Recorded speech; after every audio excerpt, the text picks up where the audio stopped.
जी students, तो आज हम परफॉर्म करने जा रहे हैं प्रैक्टिकली कि हम रूमेटॉइड फैक्टर टेस्ट कैसे परफॉर्म करेंगे। ठीक है, सबसे पहले तो हम रूमेटॉइड आर्थराइटिस के बारे में बात करते हैं। हम रूमेटॉइड फैक्टर इसीलिए लगाते हैं कि हम डायग्नोस करें RA को, यानी रूमेटॉइड आर्थराइटिस को। रूमेटॉइड आर्थराइटिस एक डिजीज़ है, एक कंडीशन है, क्रॉनिक ऑटो इम्यूनो डिजीज़ है जिसमें मोस्टली जॉइंट्स अफेक्ट होते हैं और जॉइंट्स में पेन का होना और जॉइंट्स में रेडनेस होना, स्वेलिंग होना और इसके साथ-साथ फीवर, वीकनेस एंड टायर्डनेस यानी फटीग, ये सारी चीज़ें सिम्पटम्स में शामिल है रूमेटॉइड आर्थराइटिस के। आज हम बात करते हैं कि हम इसको RA फैक्टर यानी रूमेटॉइड फैक्टर को कैसे प्रैक्टिकली परफॉर्म करेंगे लेबॉरेटरी में। सबसे पहले हम इसकी रिक्वायरमेंट्स की बात करते हैं कि हमारे पास इसके लिए क्या-क्या, किन चीज़ों का होना ज़रूरी है। सो आपके पास पेशेंट का सैंपल यानी सीरम, ये होना ज़रूरी है और इसके अलावा ये जो रूमेटॉइड फैक्टर है, इसका किट आपके पास होना चाहिए, जिसमें आपके पास नेगेटिव कंट्रोल, पॉजिटिव कंट्रोल और ये रिएजेंट यानी RF के रिएजेंट आपके पास होने चाहिए। ये नेगेटिव कंट्रोल है, ये पॉजिटिव कंट्रोल है और ये जो है ना आपके पास वो है रिएजेंट है, यानी RF फैक्टर के रिएजेंट हैं। ठीक है, और ये कार्ड हमारे पास होना चाहिए। अगर ये कार्ड अवेलेबल नहीं है तो ग्लास स्लाइड से भी लगा सकते हैं। इसको हमने मार्क किया है, इस सर्कल को। फर्स्ट नंबर पे नेगेटिव कंट्रोल, सेकंड नंबर पे है positive control and third number पे है पेशेंट टेस्ट, यानी ये लगाते हैं।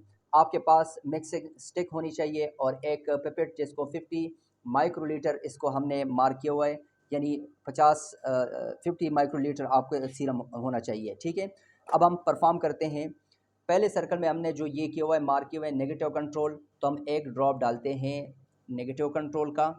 नेगेटिव कंट्रोल का मकसद क्या है, कंट्रोल करने का मकसद क्या है? कंट्रोल का मकसद ये है कि आप अपने रिएजेंट की एक्यूरेसी चेक करते हैं, क्योंकि कंट्रोल एक नॉन कंसंट्रेशन होती है, आपको इनका रिजल्ट का पता होता है। ये पॉजिटिव कंट्रोल है, इसको हमने मार्क किया है।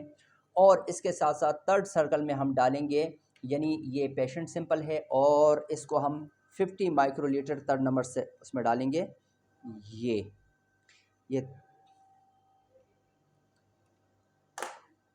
ठीक है।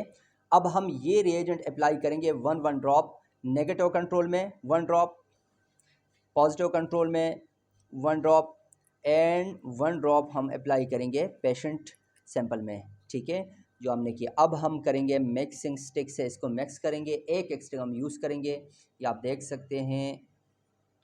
इसको हमने मिक्स किया, इसको हम डिस्कार्ड कर लेंगे।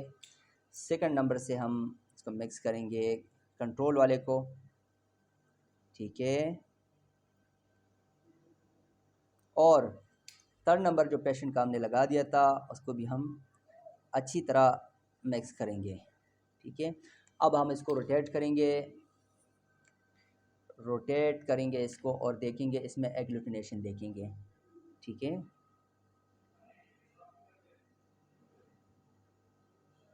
इसमें आराम आराम से जो पॉजिटिव कंट्रोल है उसमें एग्लूटिनेशन बन रही है। इसका मतलब ये है कि हमारी जो रिएजेंट है वो बिल्कुल ठीक काम कर रहे हैं।